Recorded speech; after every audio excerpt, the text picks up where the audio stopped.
आप सभी को नमस्कार, सुप्रभात।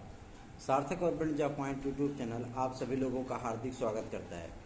9721411385 ये मेरा व्हाट्सअप नंबर है। आप इस पर TET CTET, super TET, TGT, PGT, LT, GIC, UGC NET, UP triple SC की तरफ से आने वाली भर्तियों के साथ ही साथ यूपी कांस्टेबल आदि के परीक्षा नोट्स को प्राप्त करके अपनी सफलता को आप सुनिश्चित बना सकते हैं।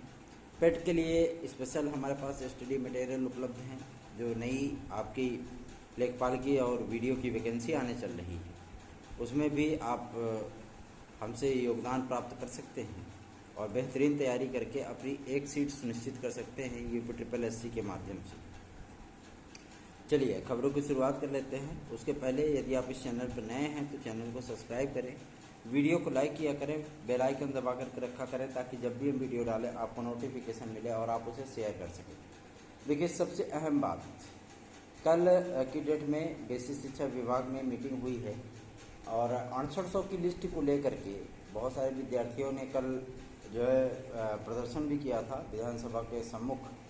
लेकिन सबसे बड़ी बात यह है कि कल की मीटिंग में एक सिरे से आपके 6800 की लिस्ट को पूरी तरीके से नकार दिया गया है और जब तक कोर्ट इस पर फाइनल डिसीजन नहीं देता, क्योंकि कोर्ट ने ये दिशा निर्देश जारी कर दिया है, आपने ऑर्डर में ये चीज़ बोल दिया है कि बिना विज्ञापन के आप किसी भी पद पर नियुक्ति नहीं कर सकते। ठीक है, 69,000 पदों पर आपने विज्ञापन दिया था, 69,000 पदों की आपने नियुक्ति कर दी, तो बिना विज्ञापन के आप 6800 की नियुक्ति नहीं कर सकते।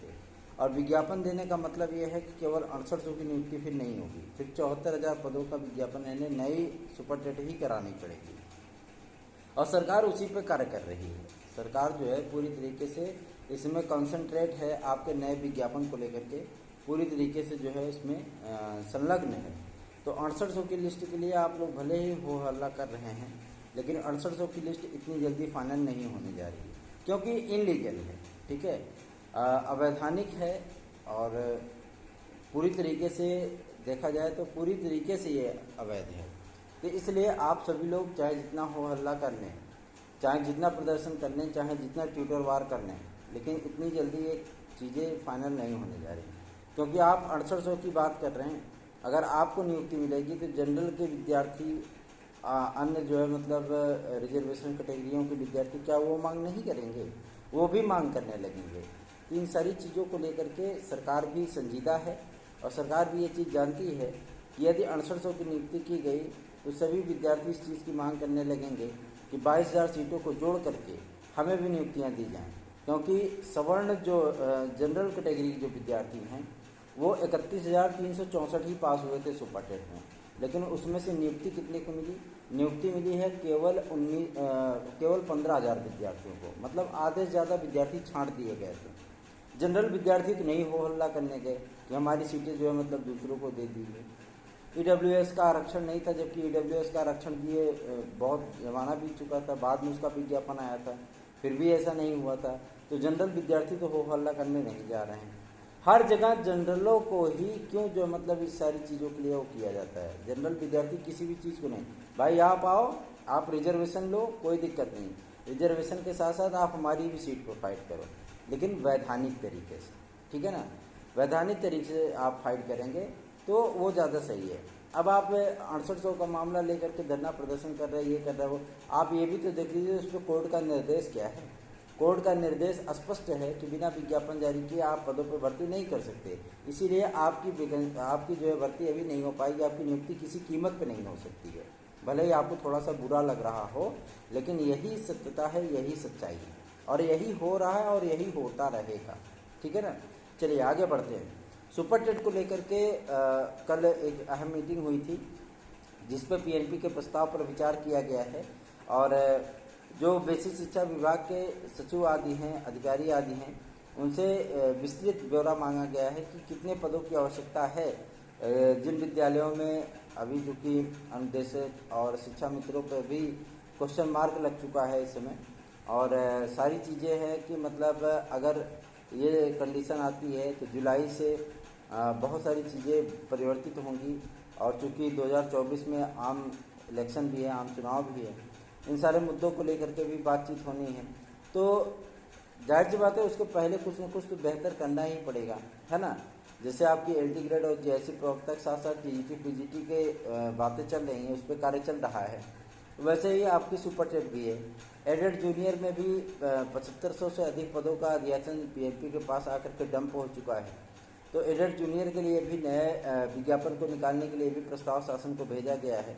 और सबसे बड़ी चीज़ ये है कि शासन यही सोच रहा है कि जब तक सुपर टेट के दोनों विज्ञापन के विषय में हम फैसला ना करें, तब तक अभ्यर्थियों के साथ भी अन्याय होगा और सिस्टम के साथ भी, है ना। क्योंकि एक साथ दो बड़ी भर्ती परीक्षाएं कराने से सरकार को भी सहूलियत होगी और आम चुनाव में भी सहूलियत होगी उनको, और साथ ही साथ विद्यार्थियों को भी सहूलियत होगी। तो कल की डेट में विस्तृत ब्यौरा मांगा गया है कि कितने पदों के जो मतलब सापेक्ष जो है भर्तियाँ की जाए और कितने पदों के विज्ञापन जारी किए जाए। उसी में 6800 वाले विद्यार्थी भी मर्ज किए जाएंगे, ठीक है ना। और उसके लिए एक अलग से जो है मतलब खंड दिया जाएगा, अलग से कंक्लूजन दिया जाएगा कि ये विद्यार्थी जो है इतनी सीटें इनके लिए एक्स्ट्रा आरक्षित की जा रही हैं, ठीक है। तो आप सभी लोग उस पर पार्टिसिपेट कर पाएंगे। एक बेहतरीन विकल्प के तौर पर, परीक्षा के तौर पर आप परीक्षा में सम्मिलित होइए, पास करिए और नौकरी ले जाइए। चलिए आगे बढ़ते हैं। अब बात कर लेते हैं आपके पुरानी एडेड जूनियर हाई स्कूल शिक्षक भर्ती को लेकर के। तो 15 जून के बाद इसकी प्रक्रिया स्टार्ट होने की पूरी संभावना है। जैसा कि अधिकारियों से जिला आवंटन सूची आदि जारी करने के लिए या मेरिट को फाइनल करने के लिए बात रखी गई थी और अधिकारियों को दिशा निर्देश जारी कर दिए गए हैं। तो अब इस पर लास्ट फैसला मुख्यमंत्री महोदय को लेना है, क्योंकि रिपोर्ट एसटीएफ की एलआईयू की जो टीम थी उसकी रिपोर्ट मुख्यमंत्री महोदय को प्रसिद्ध कर दी गई है, क्योंकि गृह विभाग उन्हीं के अंडर में आता है ना। तो अब लास्ट फैसला उन्हीं को लेना है कि इसकी मेरिट लिस्ट जारी करनी है या इसे पूरी तरीके से खारिज कर देना है। तो इसका फैसला उन्हें लेना है, जल्दी ही वो इस पर फैसला करेंगे। अभी आप देख ही रहे हैं बजट सत्र चल रहा है, विधानसभा की कार्यवाही चल रही है। तो अभी सभी जितने नेता मंत्री विधायक हैं आपके, वो इस समय बजट सत्र में व्यस्त हैं, ठीक है। बजट सत्र समाप्त होने के बाद चीज़ें और तेज़ी से आगे बढ़ती हुई आपको दिखेंगी। और बजट सत्र के समाप्त होने के उपरांत ही तत्काल आपके माध्यमिक शिक्षा सेवा चयन बोर्ड के 9 सदस्यों की घोषणा होने चल रही है। 9 सदस्यों के नामों की डिक्लेरेशन हो चुका है। एक सदस्य ने अपना नाम वापस ले लिया है, मतलब अपना आवेदन वापस ले लिया, उसका चयन भी हो चुका था, लेकिन उन्होंने अपना नाम किसी पर्सनल व्यक्तिगत समस्याओं के चलते जो है उन्होंने अपना नाम वापस ले लिया है। तो 9 सदस्यों को लेकर के जो है पूरी तरीके से मन बन चुका है शासन का कि 9 सदस्यों की नियुक्ति की जाएगी।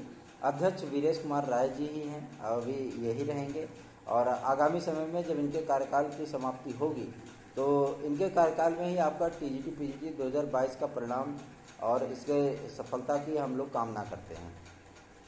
अब बात कर लेते हैं टीजीटी पीजीटी में कितने पद हैं। तो आज अध्यासन का अंतिम दिन है और अभी तक 16,000 से अधिक पदों के अध्यासन चयन बोर्ड को प्राप्त हो चुके हैं।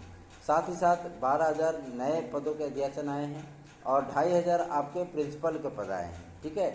जो प्रवक्ता में पदों की संख्या केवल 834 थी, बढ़ करके उन पदों की संख्या 2,500 के ऊपर जा चुकी है। लेकिन टीजीटी में सर्वाधिक पद हैं, है ना, प्रशिक्षित स्नातक में सर्वाधिक पद हैं। उसमें भी कुछ विषय ऐसे हैं जिनमें पदों की संख्या सर्वाधिक है, जैसे आपका हिंदी हो गया, संस्कृत हो गया और आपका एसएसटी हो गया, है ना, गणित हो गया, गृह विज्ञान हो गया, कला हो गया। ये सारे विषय ऐसे हैं जिनमें पदों की संख्या सर्वाधिक है, गणित वगैरह, है ना, अंग्रेजी। तो इन सारी चीज़ों को लेकर के विद्यार्थी संतुष्ट हो सकते हैं और विद्यार्थी पूरी तरीके से तैयारी करें। कल मैंने एक न्यूज़ देखी थी और उस न्यूज़ को मैंने अपनी टीम के मेंबरों को प्रसिद्ध भी किया था, टीम गाजीपुर, और उनको मैंने इस चीज़ के लिए दिया था कि जो मैं प्रयत्न आप लोगों के लिए करता हूँ वो फलीभूत होता है और उस प्रयत्न का जब परिणाम हमें प्राप्त होता है तो मैं ये समझ लेता हूँ कि मेरी मेहनत, मेरा श्रम, मेरा धन खर्च करना सब कुछ जायज़ हो चुका है, ठीक है। तो आप सभी लोग टीजीटी पीजीटी की पूर्णतः तैयारी में जुट जाइए। प्राविधिक कला को पूरी तरीके से एलटी ग्रेड में शामिल कर लिया गया है। अब प्राविधिक को लेकर के कोई पेंच नहीं है। साथ ही साथ अब इस बात को लेकर के चिंता जाहिर की जा रही है कि 2018 के जो कला विद्यार्थी हैं प्राविधिक के, क्या उन्हें नियुक्तियाँ प्राप्त होंगी, इसके विषय में भी फैसला बहुत जल्दी ही हो जाएगा। टेक्निकल और फाइन आर्ट को लेकर के भी सहमति बनती हुई दिख रही है और टेक्निकल और फाइन आर्ट को लेकर के भी जो चीज़ें होंगी वो आपको 1-2 दिन में स्पष्ट होती हुई दिख जाएगी। साथ ही साथ बीएफए विद्यार्थियों को लेकर के भी बातचीत हो रही है और एक्सपर्ट टीम उनके लिए भी बनाई गई है और बीएफए के विद्यार्थियों को भी बहुत जल्दी ही शांति का प्रपोजल बहुत जल्दी ही उनको भी प्राप्त होने वाला है। अगर 2018 कला विद्यार्थियों की नियुक्तियाँ हुई तो सभी विद्यार्थियों की नियुक्तियाँ होंगी, अर्थात चाहे वो प्राविधिक कला के हों, चाहे टेक्निकल के हों, चाहे फाइन के हों, चाहे बीएफए वाले विद्यार्थी हों। और जो बीएड विद्यार्थी थे वो तो नियुक्ति ऑलरेडी पा ही चुके हैं, है ना। इन्हीं की नियुक्तियाँ रोकी गई हैं और इनकी नियुक्तियों के संबंध में कार्य प्रगति पर है। लगातार शासन से प्रयास किए जा रहे हैं कि इनके मामले का पटाक्षेप या तो आर या तो पार वाली स्थिति है कर दिया जाए, ताकि विज्ञापन की जो राह है अभी तक कठिन हो रखी है वो जो है मतलब अब धीरे धीरे समाप्त हो जाए, पूरी तरीके से समाप्त हो जाए। या तो ये विद्यार्थी पूर्णतः नौकरी में आ जाए या तो इनको जो है मतलब रीज़न बता करके इनको संतुष्ट किया जाए। क्योंकि किसी भी विद्यार्थी को यदि आप हटा रहे हैं तो उसको बिना संतुष्ट किए आप नौकरी से नहीं हटा सकते, या किसी भी विद्यार्थी को आप नियुक्ति नहीं दे रहे तो उसके रीजन बताइए, उस विद्यार्थी को संतुष्ट करने का प्रयत्न करना चाहिए। यही बात मैंने श्री योगी आदित्यनाथ जी से महाराज जी से भी बोली थी और उन्होंने इस बात को संज्ञान भी लिया है और इस संबंध में संयुक्त शिक्षा निदेशकों को जो है दिशा निर्देश जारी किए जा चुके हैं और आपके शासन स्तर पर और प्रशासन स्तर पर भी कार्यवाहियाँ तेज हो चुकी हैं। बहुत जल्दी आप सभी लोगों को सुखद परिणाम देखने के लिए प्राप्त होंगे। एलटी ग्रेड में जो कला विषय की विवाद की स्थितियां बन रही हैं, एक मैटर सुलझ गया है, 2 मैटर और शेष हैं। 2 मैटर भी आपके जून के फर्स्ट वीक तक वो सलट जाएंगे और 15 तारीख के बाद आपका एलटी ग्रेड जीआईसी प्रवक्ता, साथ ही साथ टीजीटी, पीजीटी और आपका खंड शिक्षा अधिकारी के साथ समीक्षा अधिकारी, सहायक समीक्षा अधिकारी आदि के विषय में जो भी कार्रवाइयाँ चल रही हैं वो होंगी। आपको एक इंटरेस्टेड बात और भी बता दूं, लोअर सबऑर्डिनेट के अध्यासन जो है लोक सेवा आयोग तक आए थे और लोक सेवा आयोग उस पर परीक्षा आदि कराने के लिए भी सहमत हो चुका है। तो देखना ये दिलचस्प होगा कि लोक सेवा आयोग के माध्यम से आपकी लोअर सबऑर्डिनेट की वैकेंसी आती है अथवा यूपी के माध्यम से आती है। यूपी के माध्यम से जो भी नए विज्ञापन अब जारी होंगे वो नए पेट को कराने के बाद ही जारी किए जाएंगे, ठीक है ना। तो आप लोग नए पेट की तैयारी करिए, बीती टाई बिसार दे आगे की सुध दे। अगर आप जो मतलब इसमें सफल नहीं हो पाए हैं, आप लेखपाल आदि की भर्ती से जो है मतलब वो हो गए हैं, तो पढ़ाई कभी आपको नुकसान नहीं करती है, ठीक है। आपने पढ़ाई की, बहुत अच्छी बात है। आप जो है मतलब पार्टिसिपेट करिए पेट में और नए तरीके से सफल हो करके आप बेहतरीन तैयारी को अपने आगे बढ़ा सकते हैं। जो चीज़ें आपने पढ़ी हैं वो आपको नुकसान नहीं बल्कि फ़ायदा ही पहुंचाएंगी। अब बात कर लेते हैं आपके यूपी कांस्टेबल के नए विज्ञापन को लेकर के। तो गृह विभाग को जो फाइल भेजी गई थी मंजूरी आदि के लिए, गृह विभाग ने जो है उस पर मंजूरी दे दी है, अपनी सहमति दे दी है। वित्त विभाग ने पैसे का आवंटन भी कर दिया, बजट में उसका आवंटन भी हो चुका है। तो आप लोगों के विज्ञापन की प्रक्रिया को स्टार्ट कर दिया गया है और 10 जून के बाद आप लोगों का विज्ञापन आपको देखने के लिए प्राप्त हो जाएगा। नई टेट को कराने के लिए शासन को मंजूरी भेजी गई थी, शासन को प्रस्ताव भेजा गया था कि जो है नया टेट का जो विज्ञापन है वो जारी कर दिया जाए, लेकिन अभी शासन ने नए टेट को लेकर के कोई अपनी जो है स्थिति स्पष्ट नहीं की है। सीटेट के लिए भी आपको मैं पहले ही बता चुका हूँ, 3 जून से लेकर के 7 जून के भीतर सीटेट का विज्ञापन जारी होने की प्रबल संभावना है। साथ ही साथ के जो है आपके यूपीएसआई आदि को लेकर के भी कार्रवाइयाँ तेज हो चुकी हैं। ट्रेनिंग आदि की प्रक्रिया स्टार्ट की जा चुकी है और विद्यार्थियों को नया विज्ञापन भी 1500 पदों पर बहुत जल्दी ही देखने के लिए प्राप्त होने वाला है। अब हम बात कर लेते हैं आपके सबसे अहम मुद्दे को लेकर के, जो कि संबंधित है आपके टीजीटी पीजीटी के वेटिंग लिस्ट को लेकर के। बहुत सारे विद्यार्थी हमसे पूछते हैं सर वेटिंग लिस्ट फाइनल होगी कि नहीं होगी। तो मैं अवशेष पैनल 2013-2016 साथ ही साथ वेटिंग लिस्ट 2021 के विषय में आपको बता दूं कि अभी शासन इस पर पूरी तरीके से मौन है और चयन बोर्ड ने यह स्पष्ट कर दिया कि हमारे पास जो पद थे वो कोर्ट केसेस में जा चुके हैं और हमारे पास इसमें पद नहीं है कि हम अवशेष पैनल 2013 पर या वेटिंग लिस्ट पर काम करें, है ना। तो आप सभी लोग जो है वेटिंग लिस्ट की चिंता छोड़ करके आगे की अपनी तैयारियां करिए, क्योंकि वेटिंग लिस्ट अब फाइनल नहीं होने जा रही है, ठीक है। तो आप सभी लोग परेशान बिल्कुल मत होइए। चाहे कोई तीसरे स्थान पर रहा हो, चाहे 5वें स्थान पर रहा हो, चाहे 100वें स्थान पर रहा हो, चाहे 25वें स्थान पर रहा हो, सभी लोग अपनी चिंता छोड़ करके आगे की तैयारी में जुटिए, वही आपको सफलता दिला सकती है। और ये वेटिंग वोटिंग का चक्कर बिल्कुल भी छोड़ दीजिए। LT ग्रेड की वेटिंग के संबंध में जब तक आपका नया विज्ञापन जारी नहीं होगा तब तक LT ग्रेड की वेटिंग के लिए हम कार्य नहीं कर पाएंगे। वजह यही है कि हमने सेकंड वेटिंग लिस्ट के विषय में आपको जानकारी दी थी। 4 विषयों के सेकंड वेटिंग लिस्ट को मैंने जारी भी कराया, ठीक है। लेकिन अभी हमारा मेन प्राइम टारगेट जो है वो TGT PGT के साथ आपका LT ग्रेड और GIC प्रवक्ता के विज्ञापन के साथ साथ कला विद्यार्थियों की नियुक्ति और उनके लिए कला के विवाद को सुलझाना, ये सारी चीज़ें सम्मिलित की जा रही हैं और इसी चीज़ पे हम कार्य भी कर रहे हैं और इसमें जो है पूरी हमारी टीम लगी हुई है। बहुत जल्दी ही आप सभी लोगों को खुशखबरियाँ मिलने वाली हैं। B.Ed बेरोजगार छात्रों को मैं एक बात बता देना चाहता हूं कि आप लोग अपने दिमाग से पूरी तरीके से ये बात निकाल दीजिए कि प्राथमिक शिक्षक भर्ती से आप सभी लोगों को कोई बाहर कर सकता है। BTC के विद्यार्थियों ने, D.Led के विद्यार्थियों ने LT ग्रेड और TGT PGT में अप्लाई करने के लिए मुख्यमंत्री महोदय को जो पत्र भेजा था, मुख्यमंत्री महोदय ने उस पत्र को एक्सपर्ट टीम को सौंपा और पूछा कि क्या ऐसी पॉसिबिलिटी बन सकती है। एक्सपर्ट टीम ने और NCTE ने सिरे से उसको खारिज कर दिया है कि ये माध्यमिक शिक्षा में D.Led वाले विद्यार्थी या BTC वाले विद्यार्थी किसी भी तरीके से कहीं से भी एलिजिबल नहीं है। EWS के एज रिलैक्सेशन को लेकर के शासन पर पूरी तरीके से सहमति बन चुकी है।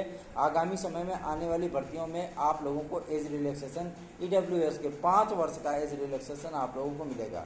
PCS में विद्यार्थियों को 2 अतिरिक्त अवसर प्रदान करने की बातचीत भी शासन स्तर पर चल रही है और लोक सेवा आयोग से लगातार जो है इन सभी मामलों को लेकर के बातचीत हो रही है और उम्मीद की जा रही है कि 2023 की जब PCS की नई वैकेंसी आएगी उसमें विद्यार्थियों को 1 या 2 अतिरिक्त अवसर अवश्य ही मिलेंगे। तो जुड़िए सार्थक government job point YouTube channel के साथ। ये चैनल हमेशा से ही आप सभी लोगों के भले के लिए, आप सभी लोगों की समस्याओं के समाधान के लिए और आप लोगों के लिए हमेशा ही कार्य करता रहा है, क्योंकि ये मात्र मेरा चैनल नहीं, ये हमारे सभी उन भाई बहनों का चैनल है जो कि हमारे साथ जुड़े हैं या जुड़ने की इच्छा रखते हैं। क्योंकि आपको सर्वप्रथम सटीक और सत्य सूचना हमारे ही चैनल पर प्रदान की जाती है, फुल एफर्ट के साथ, पूरी प्रयास के साथ, पूरी नीति के साथ, पूरे तर्क के साथ, पूरे प्रमाण के साथ, पूरी सत्यता के साथ। मैं जो कहता हूँ, मैं जो करता हूँ वो आपके सम्मुख अवश्य ही आता है। धन्यवाद। आप सभी लोगों का दिन शुभ हो।